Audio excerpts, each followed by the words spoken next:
Action!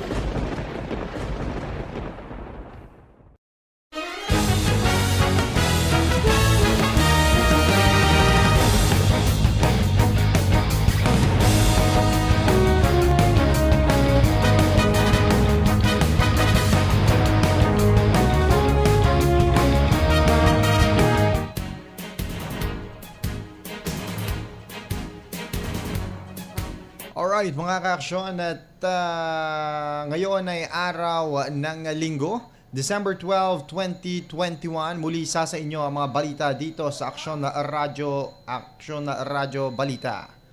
Magandang umaga Pilipinas. Maksyong umaga mga kaaksyon. Sumasa inyo ang Aksyon na Radyo Balita. Kami po ang inyong mga tagapagbalita, Action Claire de Guzman. At ako naman po, Section Alex Navarro. Sa ulo ng ating mga lokal na balita, DENR muling ipinasara ang sanitary landfill dito sa Pangasinan. Pangalan ni San Carlos City Vice Mayor Bogs Resuelo, ginamit sa fake food delivery booking. Nakaw. Mga pulis sa buong Region 1, binalaan hingil sa solicitation at pagtanggap ng regalo ngayong Pasko. Samantala, Dagupan LGU, kabilang sa top performing cities in local revenue generation. Kaasabay rin yan mga kaaksyon sa ating good news. Anak Banwa Art Exhibition sa MacArthur House bukas na. At para naman sa ating police reports, isang pamilya ligtas sa sunog sa tulong ng isang bata. Uy. Sa police reports pa rin, high value target ng PIDEA, Timbog. At para naman sa ating national news, higit 200 biyahero mula South Africa negatibo sa Omicron. National news pa rin, nationwide mock election approved na ng IATL. Para naman sa ating foreign news, Singapore, sisimulan ng bakunahan laban sa COVID-19 ang mga batang edad 5 hanggang 11. Sa atin naman hong showbiz at sports. Sa ating showbiz, Bakunawa inirampa ni Beatriz. Sa atin naman pong sports, Miss Or o Misamis Oriental, basilan wagi sa Vesmin Super Cup ng basketball.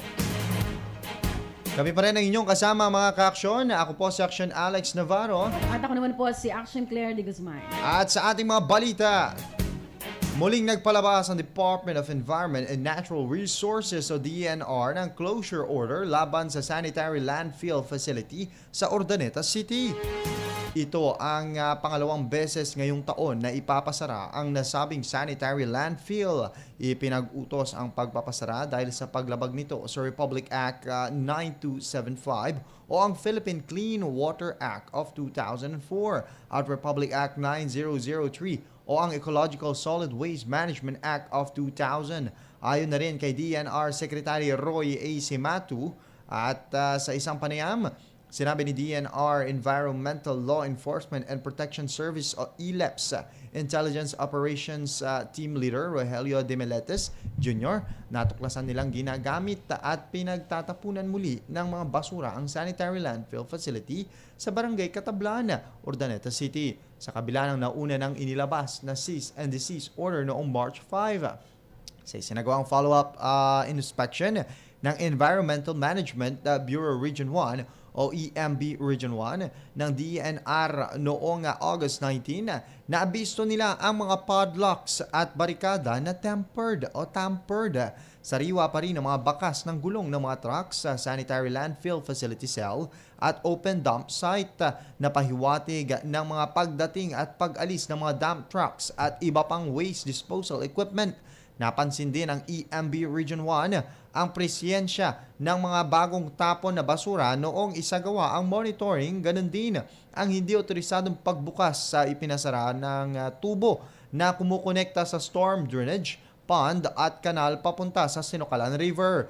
Pinangunahan ni na DENR Region 1 Executive Director Crizaldi Barcelo at EMB Region 1 Director Maria Dorica Naz-Hipe sa tulong ng DENR local officials at ELEPS personnel ang reissuance ng CDO noong October 7 sa City Government ng Urdaneta City na itigil ang operasyon ng sanitary landfill. Sa kautusan, binigyan diin ng DNR Region 1 na ang illegal operation ng landfill ay tahasang pagbaliwala. Sa kautusan naman ng Pollution Adjudication Board alinsunod sa DNR PAB Case number 11024A Series of 2020.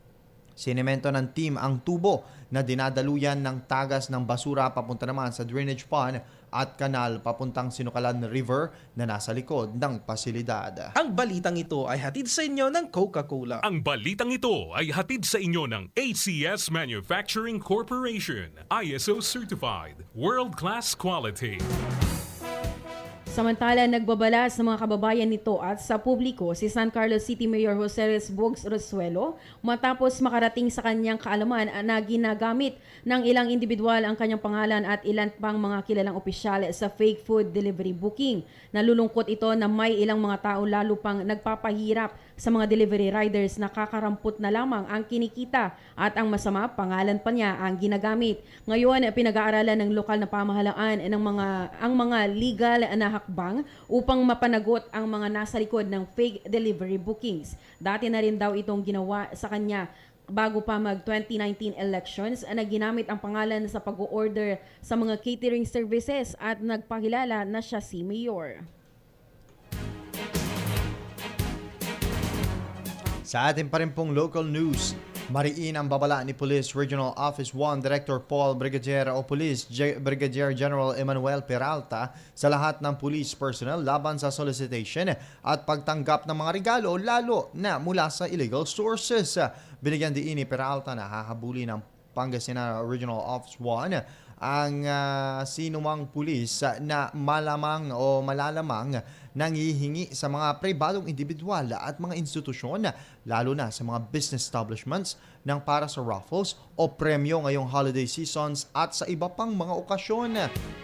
Tatanggalin agad ang mga ito sa kanilang assignment at haharap sa criminal at administrative sanctions alinsunod sa Presidential Decree No. 46 at NAPOLCOM Memorandum Circular No. 9110 hingil sa pagbabawal sa solicitation activities ng mga miyembro ng Philippine National Police. Agad ding nagpalabas si Peralta ng memorandum kung saan inatasan lahat ng Provincial Director and Chief of Police na palalahanan ang kanilang mga tauhan na huwag mag-solicit kabilang na ang fundraising activities sa ilalim ng Presidential Decree 46. Ang mga public official at mga empleyado ay pinagbabawalan na tumanggap ng direkta o hindi ng anumang regalo o anumang bagay o anumang bigay dahil sa kanilang pagganap sa tungkulin kabilang na rin ang mga pamaskong regalo. Kinagagalak ng lokal na pamahalaan ng Dagupan sa pamumuno ni Mayor Brian Lim ang pagkakabilang ng lungsod ng Dagupan sa lahat ng lungsod sa buong Pilipinas sa 10 national top performing cities in local revenue generation para sa fiscal year 2020. Partikular nang binigyang pagkilala ang LGU Dagupan sa performance area ng collection efficiency of local source revenues. Ang lungsod ng Dagupan ay nakalikom umano ng 491.62 million pesos. Ito ay 128% collection efficient para sa 383.14 na milyon na target collection para sa 2020.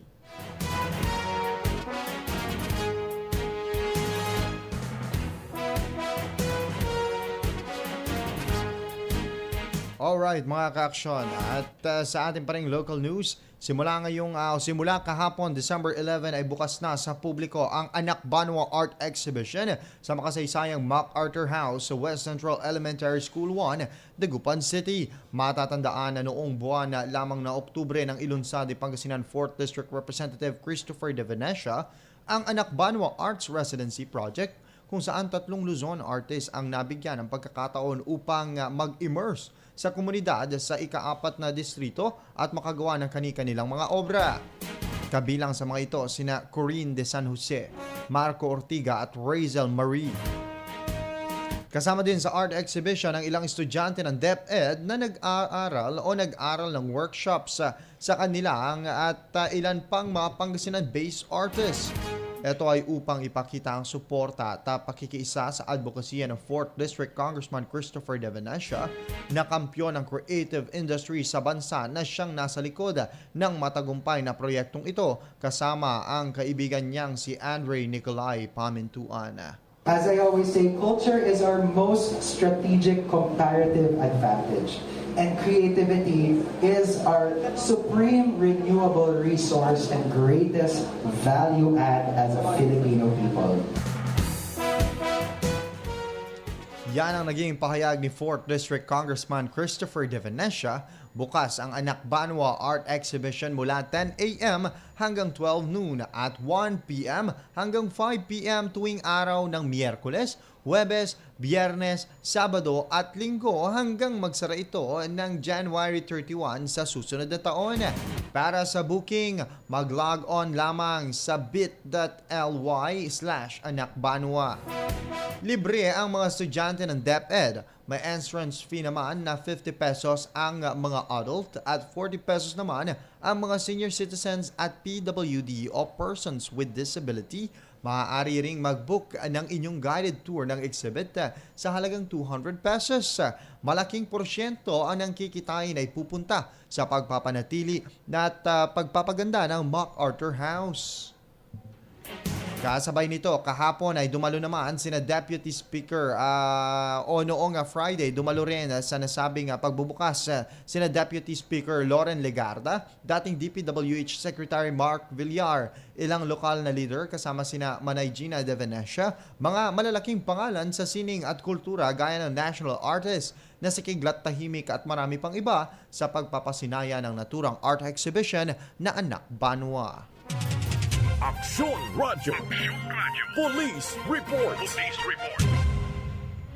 At para naman sa ating police reports, laking gulat ni Barangay Kagawad Marlon Caliboso ng Barangay Dilan Paurido, Ordaneta City matapos masama sa in-order niyang truckload ng lupa ang sandamakbak na artillery projectile o mga vintage bombs. Alas 2 ng hapon itong noong araw ng Huwebes, December 9, nang na-deliver sa kanya ang isang tracking ang order na lupa. Inihulog ang lupa sa kanilang compound at doon na tumambad ang 16 na vintage bomb. Dahil na alarma sa nakitang bomba, agad itong nakipag-ugnayan sa Pangasinan 5th District's EOD and Canine Unit o DICO sa Ordaneta City, Pangasinan. Pinaniniwalaan na ang mga bomba ay kasama sa lupang hinukay ng backhoe sa isang quarry site at saka dinala kay Caliboso. Agad namang sinelyuhan ng DICO personnel ang mga bomba at dinala sa kanilang kustodiya para sa safekeeping at kalaunan ay para sa disposal nito.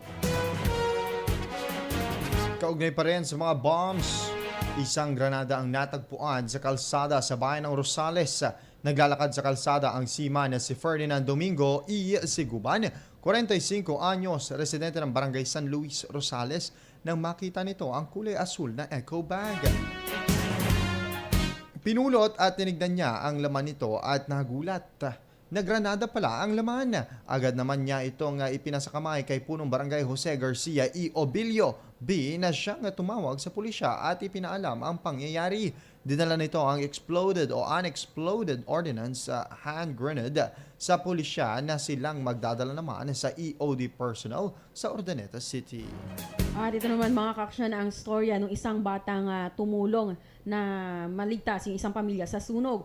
Mistulang bayani para sa isang pamilya ang 4 na taong gulang na bata matapos mailigtas ang mga ito sa nangyaring sunog sa bayan ng Asingan. Nasa labas ng bahay si Jessica Esteves, residente ng Karusukan Norte, kasama ang kapatid at habang sila ay nagluluto, lumabas ang pamangkin nitong si Gian A. Saliorina at itinuturo ang bahay. Ayon kay Jessica, sinabi raw ng bata na may usok sa bahay at mahapdi na ang kanyang mga mata na hindi agad nila pinaniwalaan dahil wala naman daw silang napapansin. Dahil sa ilang ulit na pagsabi ng bata, pumasok ito sa loob at tinignan ang silid. Doon na nakita ang apoy na gumagapang sa kabilang silid kaya humingi siya ng tulong. Ayon sa Bureau of Fire Protection ng Asingan, mag-aalas 11 na ng gabi nang mangyari ang sunog sa bahay na pag-aari ni Lito Halyorina. Nahihirapan raw silang apulahin ang apoy dahil sa makipot na daan. Totally damaged ang bahay at sa mga sementadong dingding na lamang ang tira. Nadamay din ang dalawang katabing bahay. Nag-overheat na electric fan ang nakikitang pinagmulan ng apoy. Sa kabutihang palad, walang nasaktan sa nangyaring insidente.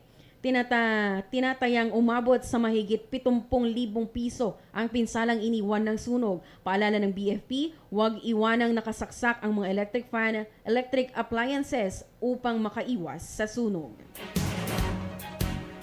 Police reports pa rin, sinalakay ng mga pulis ang pamamahay ng isang drug personality sa San Carlos City kung saan nakakumpiska sila ng illegal na droga, baril at mga bala. Nakatakbo ang suspect na subject sa nasabing operasyon na si Noel Bulataw, residente ng Barangay Turak, nang matunugan ang pagdating ng mga pulis. Sa nasabing operasyon, nakumpiska ang 80 pakete ng suspected shabu, lighter, caliber 38 revolver at 4 na bala para sa nasabing caliber ng barila. Nasa lugar naman ang ina ng suspect nang isagawa ang paghuhulaghog. Samantala, bumagsak sa kamay ng Philippine Drug Enforcement Agency o PDEA ang isang 42 anyos na negosyanteng kabilang sa high value target list. Nagsagawa ng operasyon laban sa illegal na droga ang PDEA dahilan para mahuli sa Barangay Poblasyon Mapandan ang suspect na si Randolph de Guzman alias Ojong. Nakumpiska sa kanya ang isang pakete ng suspected shabu na may timbang na 0.735 grams at nagkakahalaga ng 5,000 piso. Nabawi ang ginamit na Bybas money at Budol money. Inihahanda na ang kaso laban sa suspect. Police reports pa rin, pinakahuling police reports. Naaresto ng mga pulis ang 3 wanted na kalalakihan dahil sa kasong kinaharap patungkol sa illegal na sugal. Unang nagtungo ang pulisya sa Barangay Santa Catalina, Binalonan, bitbit ang warrant of arrest para sa suspect na si Edgardo Limon, residente sa lugar. Hinuli ito at ikinulong. Pinaglalagak naman ang suspect ng 5,000 pisong piyansa para sa pansamantalang paglaya. Sunod na hinuli ang suspect na si Risty Pilar, 50 anyos, residente ng Barangay Flores, San Manuel, na nahuli na sa may Barangay Poblasyon, Binalonan. Pinaglalagak din ito ng 5,000 pisong piyansa. Sa poblasyon din, hinuli ang suspect na si George Almazan, 44 anyos, na residente ng Barangay Moreno, Binalonan. 5,000 piso ang halaga ng piyansang pinalalagak sa kanya. Rapist na wanted naman o kasabay naman ito mga kaaksyon. Nahuli ng pinagsanib na puwersa ng pulisya sa Benguet at Burgos, Pangasinan Police ang top 1 most wanted person municipal level sa Tublay, Benguet. Nahuli ang akusadong si Arnold Singol, isang magsasaka, sa bisa ng warrant of arrest na ipinalabas ng korte dahil sa kasong panggagahasa. Walang piyansa na itinakda dito ang korte para sa kanyang pansamantalang paglaya. Alas 7:29 ng umaga ang ating oras mga kaaksyon at para ho sa ating pagtutok sa ating national news kung saan higit 200 biyahero mula sa South Africa ay negatibo na sa Omicron. Kasabay rin ho nito ang ilan pang mga balita kasama na ang showbiz, foreign at sports news. Mamaya ho yan mga kaaksyon, makaraan lamang ang ilang mga paalala.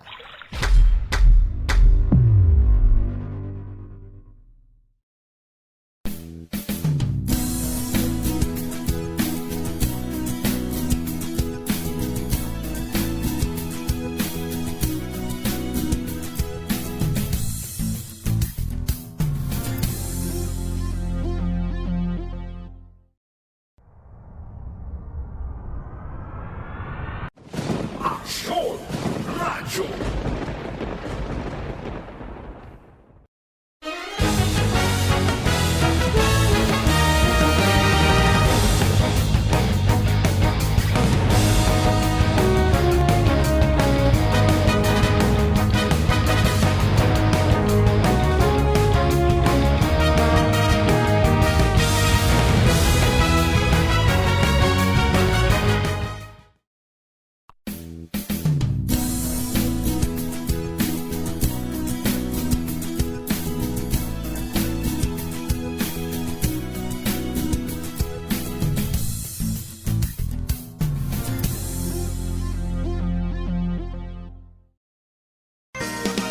Malaki ang paniniwala ko na magiging merry ang Pasko na 2021.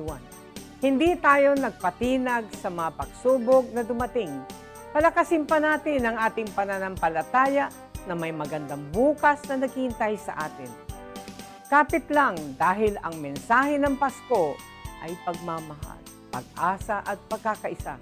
Ito po si Belen Fernandez na bumabati ng Merry Christmas po, Pinablin Dagupen. Sa gitna ng pandemya, ay dama pa din natin ang diwa ng Pasko. Pagtutulungan, pagkakaisa, at pag-alala na ang Pasko ay masaya kapag kasama ang pamilya. Mula po sa inyong lingkod, Vice Mayor Brian Cua, kami po sa Sangguniang Panglungsod. Alas 7:31 ng umaga ang ating oras mga kaaksyon. Inyo pa rin hong syempre kasama ang inyong mga tagapagbalita. Ako po si Action Alex Navarro. At ako naman po si Action Claire de Guzman. At sa ating pagtutok sa ating national news.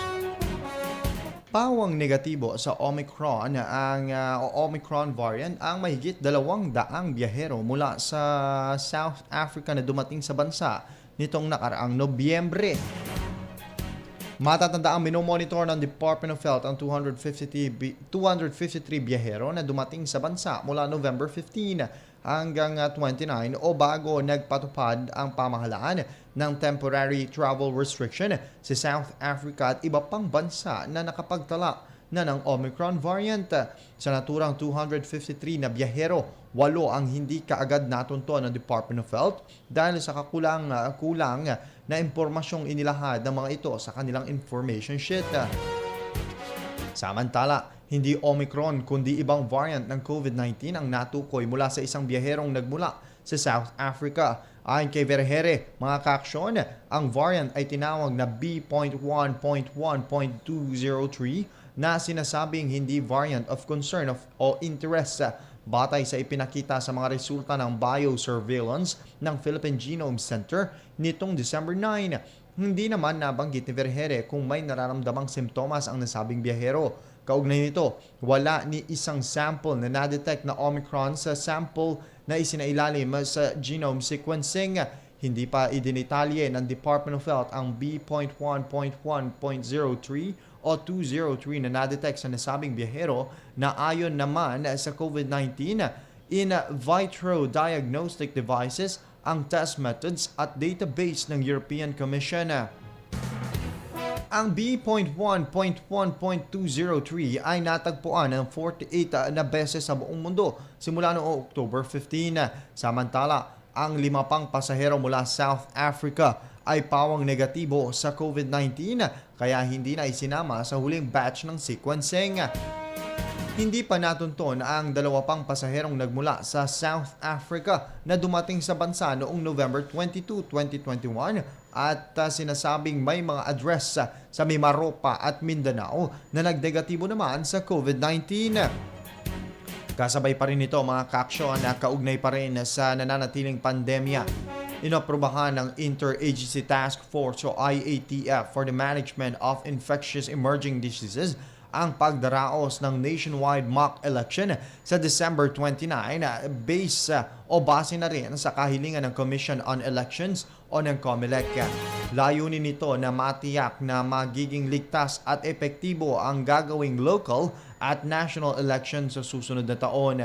Nauna nang sinabi ni COMELEC Director Teo Pisto El Nas Jr. na gagawin sa MAC election ang buong proseso ng halalan mula sa present level up hanggang sa paglilipat ng mga balota sa National Board of Canvassers. Samantala, muling nagpaalala si Acting Presidential Spokesperson Carlo Nograles sa mga sumasali sa mga caravan ng mga kandidato na sumunod pa rin sa ipinapatupad ng minimum health standards bilang tulong upang hindi tumaas ang kaso ng COVID-19. Ipinaalala rin ni Nograles na ang maaari lang dumalo sa mga caravan ay ang mga kumpleto na ang bakuna at dapat ay sumusunod sa social distancing. Samantala, ikinalulungkot ni Partido Reforma Senatorial Candidate Dr. Minguita Padilla ang umano'y katiwalian sa sistemang pangkalusugan na nangyayari sa kasagsagan ng pandemya. Si Padilla isang ophthalmologist at co-convenor ng grupong Doctors for Truth and Public Welfare ay pinili mismo si Senador Panfilo Ping Lacson para sa senatorial slate ng Partido Reforma dahil sa kanyang paninindigan at pakikiisa sa advokasya ng partido laban sa korupsyon at katiwalian sa gobyerno. Bilang isang doktor, nakita mismo ni Padilla kung paano nahirapan ang health sector nang magsimulang kumalat ang COVID-19 sa bansa. Noong 2015 ay tumistigo siya sa Senate Blue Ribbon Committee at sinabing bagamat karamihan ng nasa PhilHealth ay tapat sa tungkulin, sadyang may ilang tiwali sa kanilang panunungkulan bilang public servants. Mayroon din anyang mga kaso sa advance payment sa mga ospital gamit ang COVID-19 funds. Mayroon ding mga health centers di umano na nabibigyan ng pondo kahit hindi naman COVID-19 centers. Kanyang sinabi na ito ang dahilan kung bakit kumilos siya, kasama ang ilang doktor, sa panahon ng pandemya upang makalikom ng pondo para sa pagbili ng mga PPE, kumot, electric fan at maging washing machine para sa mga medical frontliners na kulang sa mga suportang natatanggap mula sa pamahalaan. Ito rin aniya ang nag-udyok sa kanya upang tumakbo bilang senadora sa darating na halalan.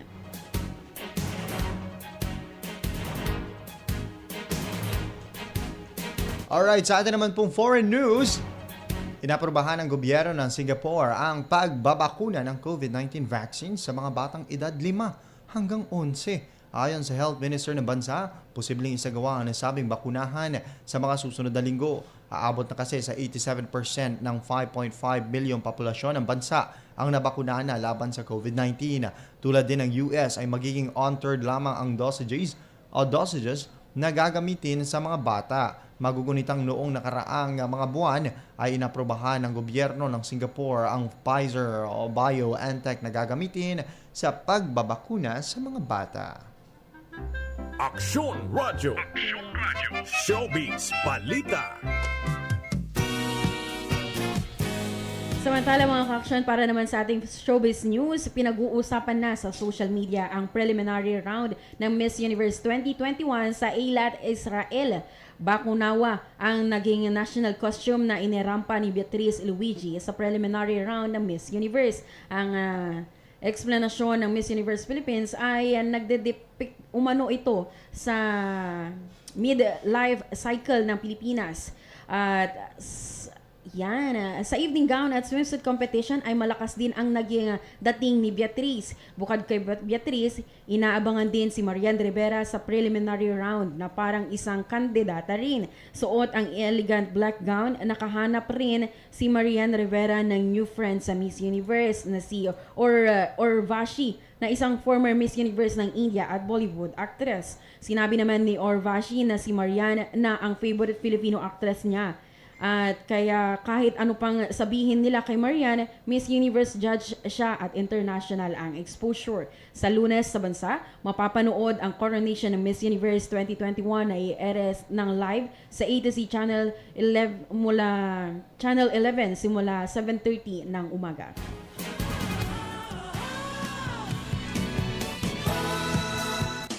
Aksyon Radyo. Sports News. Alright, mga ka-aksyon, sa atin naman pong sports news, ayan, nasikwat ni Global Port Miss Or ang top seeding sa susunod na round ng pabagsakin ang Rojas sa score na 84-73 sa pagtatapos ng elimination round ng Chooks to Go Pilipinas Vismin Super Cup Mindanao Challenge nitong Biyernes sa Pagadian City Gymnasium sa Zamboanga del Sur. Tanga ng 8-4 karta sa pagtatapos ng double round elimination, otomatiko sa semifinals ang Valientes at haharapin ang mananalo sa pagitan ng Zamboanga Zibugay Rojas Vanguard's quarterfinals match-up. Ratsada ang Valientes sa score na 25-10 bentahe sa first quarter at hindi na nakatikim ng banta sa Caribal tungo sa panalo. Sa kanilang unang pagtutuos, natambakan din ng Misor ang Rojas, ngunit nakabagon mula sa 23 points na paghabol ng Vanguards para sa score na 90-87 na panalo. Sa pagkakataong ito, ang pinakamalapit na nagawa ng Vanguards ay along puntos matapos ang magkasunod na layup ni James Martinez para sa 55-63 count. May 7:17 na oras ang nalalabi sa laro. Pinangunahan ni Joseph Nalos tumipa ng kabuang 18 points ang 9-2 run para palawigin ng Misor ang kanilang bentahe. Sa ikalawang laro, naisalpak ni Jules Kipley ang game-winning shot para sa Sandigan ang Basilan BRT sa makapigil hiningang 75-73 panalo laban sa Zamboanga Zibugay. Sinimula ng Peace Riders ang fourth period sa dominanteng 17-4 blitz para hilahin ang dikit na 53-55. Sa 70-59 bentahe, may 5-9 ang nilalabi sa oras o sa laro. Ngunit nagawang makahirit ng Zamboanga Zibugay sa crucial na sandali. Tampok ang 3-pointer na si Michelle Sorella para maitabla ang score sa 7-3 all. May 33.6 segundo sa laro. Nagmintis ng tira si Dennis Daang ngunit nagawang matapik no Jikilpi ang bola para sa putback shot na nagbigay ng bentahe sa Peace Riders. Kaugnay pa rin sa balitang sports ho natin mga ka-aksyon, may bonus ho tayong isa para sa inyong lahat. At lahat ito inaabangan ng marami nating mga ka-aksyon dahil nabenta sa auction ang jersey na isunuot ni Boston Celtics legend Bill Russell noong huling laro niya sa NBA at nagkakahalaga ito ng $1,116,250 mula sa memorabilia na koleksyon ng basketball legend at civil rights icon ayon sa Hunt Auction. Ang number 6 jersey ay isinuot ni Russell sa Game 7 ng 1969 NBA Finals, ang final game ng kanyang career. Tinalo ng Celtics ang Los Angeles Lakers sa 108-106 noong May 5, 1969. Sa The Forum sa Los Angeles at nasungkit ni Russell ang ika-11 at final NBA title ng kanyang career. Ang jersey na may katabing dalawang larawan habang naglalaro si Russell kasama rin ang coach na si Red Auerbach na nakaupo naman sa locker room ng Celtics ay naging mainit sa bidding sa US at iba pang bansa ani David Hunt. Isang malaking karangalan kay Hunt na pangunahan ng live auction sa Celtics TD Garden sa Boston at ang status ni Russells ang umakit sa napakagandang presyo. Kabilang sina Hall of Famer Charles Barkley at Shaquille O'Neal ang nagka-interes na bilhin ng items sa nasabing auction. Nako mga ka-aksyon, at yan ang balitang sports ho natin. Isipin nyo yan, Celtic jersey ni Bill Russell nabili sa mahigit $1 million. Para lang yun sa isang jersey, Action Clear ha. At so batiin muna natin lahat ng mga ka-action natin. Ayan, sa ating Facebook Live may mga Nakatutok na sa atin ngayon si Ma'am Precious. go. Ayan, nakatutok na sa atin ngayon sa ating Facebook Live si Ma'am Precious Gem. Diyan po sa may San Quintin, Pangasinan. Hello po ma'am, na-miss niya daw tayo. Ayan, hello po. Good morning po sa inyo dyan sa San Quintin, Pangasinan. Ako, mag-iingat po tayo palagi. At patuloy pa rin na nakatutok sa atin si Sir Salvamar Cancino. Ayan, hello po Sir Salvamar Cancino. Ng umaga rin sa lahat ng mga nakikinig sa atin dito sa may Imbal, Balatong, Pusurobio, Pangasinan, Bulinaw, San Carlos at Calasiao. At batiin din natin si Sir Fernandez Alvin at si Ma'am Emily Hovero Machaltao na nakatutok sa atin sa Facebook Live sa mga oras na ito. Ayan, hello po sa inyong lahat mga ka-aksyon. Isang maaksyong morning at maraming salamat po sa inyong walang sawang pagtutok. Good morning din kay Uncle Bert Munda Cruz. Ayan, good morning din ito from Texter. Ito sabi niya dito, gandang umaga, binabati ko ang mabait at masipag na asawang Robert Cabe at Lita Cabe ng Kabarakaan, San Manuel. Salamat po. Lori Parzan. Ayan. Good morning po kay Ma'am Lori Parzan. Taga San Manuel pala si Ma'am Lori. Or Hindi. yung mga binati niya. Taga San Manuel yung mga binati niya. Pero siya, kung hindi ako nagkakamali, taga Pusurubyo. Oo, Imbalbalato. Oh, yung Balbalatong Pusurubyo. Ayan, hello po kay Ma'am Lori at saka sa mga taga San Manuel. Ayan, good morning din kay Sir Ed Balukok ng San Carlos City, Mandudangalod Action Radio. Salamat po, Pangasinan nyo, Mandudangalod Action Radio. Na rin, nakikinig ako. Oo, nakikinig ako. Ayan. Okay, mga babatiin ka, mga mahal mo sa buhay, kaibigan.